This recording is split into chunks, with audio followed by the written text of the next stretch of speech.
यह कहानी एक ऐसी लड़की की है जो दिखने में मदमस्त और चलने में मदमस्त, जिसकी चाल निराली और उसकी एक हर अदा निराली, और उसका नाम रूपाली था।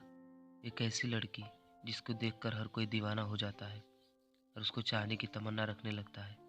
एक छोटे से गांव की रहने वाली एक अप्सरा। एक बार की बात है, वह जंगल में अपने परिवार वालों के साथ खेत में काम कर रही थी। उसके पीछे के कपड़े कुछ फटे हुए थे, तो उसके शरीर का कुछ अंग दिखाई दे रहा था, जिसे देखकर मुझे बड़ा ही जोश आ रहा था और मैं उसके पीछे पीछे जाने लगा। लेकिन इस बार मुझे कुछ अजीब सा लग रहा था, लेकिन मुझे होश भी नहीं था कि मैं क्या करने जा रहा हूँ। मैं भी उसके साथ खेत पर काम करने के लिए चला गया, लेकिन रूपाली को यह सब पता नहीं था कि मैं उसके पीछे क्या करने जा रहा हूँ। तो रूपाली ने मुझसे पूछा, तुम यहाँ क्या कर रहे हो?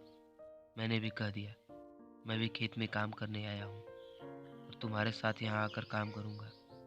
मैं उसके पीछे पीछे खेत में चला गया। जैसे ही रूपाली झुककर खेत में काम करने लगती, तो उसके पीछे का सारा सामान दिखाई देने लगता। मुझे देखकर बहुत ही आनंद आ रहा था और मैं मज़े में पड़ गया और मैं उसे पाने की तमन्ना करने लगा, जिससे मेरा पूरा ध्यान रूपाली पर ही था। और उसके परिवार वाले मुझे मेहनती लड़का समझकर अपने साथ रखने लगे, लेकिन उनको पता नहीं था कि मैं मतलब से आया हूँ। मैं रूपाली के साथ काम करना चाहता हूँ और मुझे मौके की तलाश थी, लेकिन मुझे मौका नहीं मिल पा रहा था। फिर मैं रूपाली से बहाना बनाकर उसको घने खेत में आने के लिए कहा। रूपाली ने कहा, ऐसा क्या बात है जो तुम मुझे अकेले में और घने खेत में ले जाकर करना चाहते हो? मैंने कहा, कुछ पर्सनल है। जब उसके परिवार वाले खाना खाने में व्यस्त हो गए, तभी वह मेरे साथ अकेले में जाने लगी। जब मैंने उसे करीब से देखा, उसके मोटे मोटे आगे वाले आधे बाहर निकले हुए थे। उसे देखकर मुझे कुछ ज़्यादा ही जोश चढ़ने लगा। मुझे अब बर्दाश्त नहीं हो रहा था, इसलिए मैं हर हाल में उसे पाना चाहता था। जब वह मेरे साथ खेत पर चली गई, तभी मैंने उससे कहा कि तुम मुझे बहुत पसंद हो, मैं तुम्हारे साथ वो सब करना चाहता हूँ।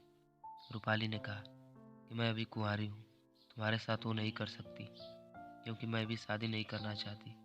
उसके लाख इनकार करने के बाद भी मैंने उसको बाहों में जकड़ लिया और उसके रसीले होठ अपने होठों से लगाकर चूसने लगा।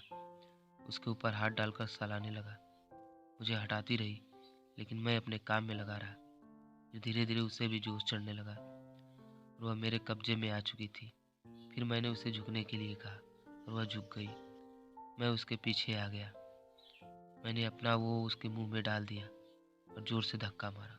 उसकी चीख निकल गई और दूर बैठे उसके परिवार वालों ने जोर से आवाज़ लगाई, क्या हुआ बेटी? तभी रूपाली ने कहा कि कुछ नहीं हुआ, बस ऐसे ही पैर फिसल गया। फिर मैंने अपना काम चालू रखा और आगे पीछे करता रहा। इसके बाद हम दोनों का एक साथ निकल गया। फिर हम दोनों एक दूसरे से अलग हुए।